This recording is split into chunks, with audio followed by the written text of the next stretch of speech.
Ever since he came into our lives, he became one of the family. But now he's gone. With Fond Recollections memorial plaques and website, we can upload all our photos and videos of him. Visit fondrecollection.com today and cherish the happy memories of your loved ones.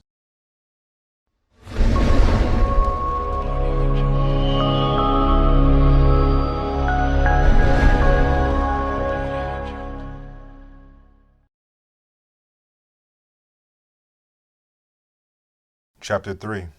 Nicole Snipes. Nicole Snipes was not an unattractive woman, a natural brunette, short but skinny, with a long aquiline nose and thin pursed lips. She was waspish and capitalized on building her fearsome reputation. Hence, so people were either in complete awe of her or thought that she was a complete bitch. Nicole took it in stride. It was common for women in power to be labeled as bitches or controlling when their male counterparts would be called ambitious go-getters for having the same attitude. It was her so-called bitchy attitude that had helped her make her way to the top of the hospital's corporate ladder.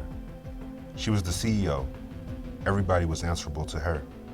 She reveled in it. She peered outside her luxury car to see Amber Taylor's anxious ginger hair, with her hair tied up in a severe bun. It was bobbing up and down as she was pacing around the hospital's entrance waiting for Nicole. Amber was a bundle of nerves. As she had walked out of her office and through the hospital's hallways towards the entrance, she could see that the news had spread like wildfire. The entire staff was aware of the incident and were staring at her with looks mixed with panic, horror, sympathy, and even condescension. Humans. Amber snorted. We're no better than animals. She walked through the hallways with her head held high, adjusting her face into its usual haughty look.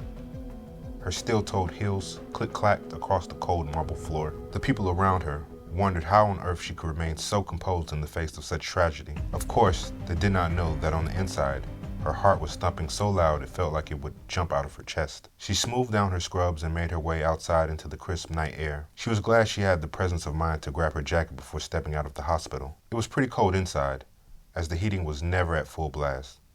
But outside, it was freezing.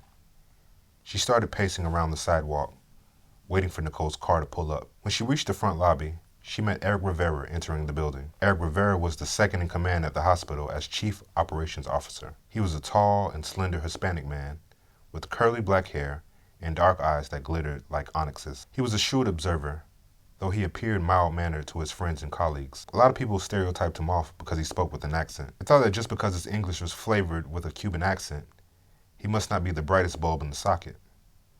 That was obviously racist bullshit, as one does not become COO without having considerable intelligence. Eric Rivera was highly educated, having graduated summa cum laude at the Wharton School of Business in Pennsylvania. Amber was the first to greet him, as it was appropriate for someone in her position to do. Good morning, Mr. Rivera. She greeted him timidly. He looked at her and just said, "Is it?" Eric Rivera did not look as well put together as he usually did. He was usually dressed in perfectly tailored Armani suits. Today, it looked like he had dressed in a hurry. His right cufflink was missing, his shirt had been haphazardly buttoned, and his hair also looks disheveled since he had been informed of the NICU incident. Amber also noticed that his shoes were left untied, and he had a concerned expression on his face, as demonstrated by his tanned skin creased with frown lines across his forehead. The moment he approached Amber, he immediately started asking questions. "Amber, are you okay?" He asked. He was the first person to ask her that with a genuine concern. In fact, he was the first person to ask her that, period. I'm okay, I guess. Amber replied, rubbing her nose nervously. It's a lot. She added.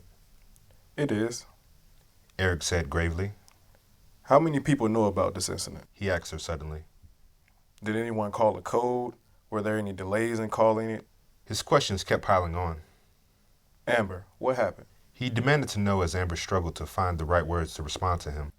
Well, Nicole told me that we both need to wait for her out here, and then we will follow her into her office. She said she would be here shortly.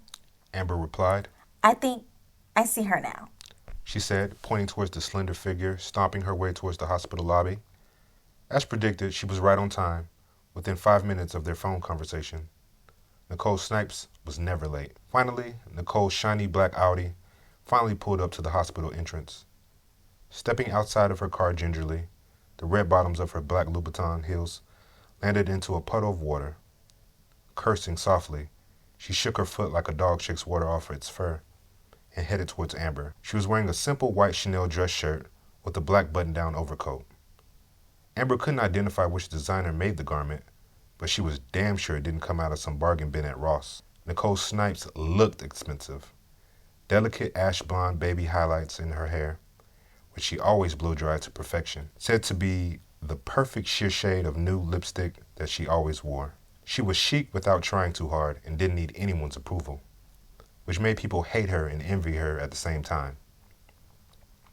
Nicole had worked in the Baptist care system for the past 30 years, yet to this date, she's the company's only female CEO. It was understood that she needed to set herself apart from the others.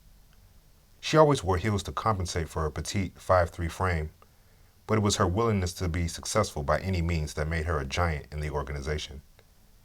She was either worshipped or reviled, and she was in polarized fashion. Nicole didn't care either way. It helped her appear more powerful and reinforce her importance. Amber felt like she understood her at times because she, too, was a woman in power that had to assert her authority to be taken seriously in a male-dominated world. It wasn't that long ago that the field of medicine was a good old boys club. To them, female nurses were simply pretty accessories like flight attendants of the time. However, the female nurses proved their worth in the medical field, and female doctors ended up surpassing many male doctors in their respective fields. Nicole Snipes wasn't a doctor, but a businesswoman, and a pioneer in her own right. She too knows what it felt like to make a room for herself in a space where women were not traditionally welcome. No matter what kinship Amber may feel with Nicole at other times, right now Nicole's presence was making her nauseous. Amber tried her best to keep her composure and her lunch down, as the entire hospital staff looked to her for guidance and strength. Nicole breezed inside the lobby and commanded the staff waiting in the hallway outside of her office to go ahead and be seated in the conference room. The meeting was about to begin. The administrative staff took their seats, butts clenched.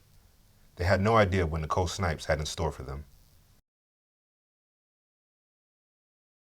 So much for hanging out with us. If you had fun or picked up anything from this episode, please assist us by hitting the like, subscribe, and notification buttons. You can also comment and share our content. These small things really help our channel and mean a lot to us. Also, special thanks to our Patreon supporters. You guys are the heartbeat of this channel, and we can't thank you enough for being so generous. If you would like to join our Patreon community, please click on the link below. You can contribute as little as $5 per month. You can get all kinds of perks. You can even buy merchandise of your favorite characters at our shop store. Click on the link provided below. That's going to do it for now. Until next time, remember you are cherished by us. So be kind and know that we consider you as family.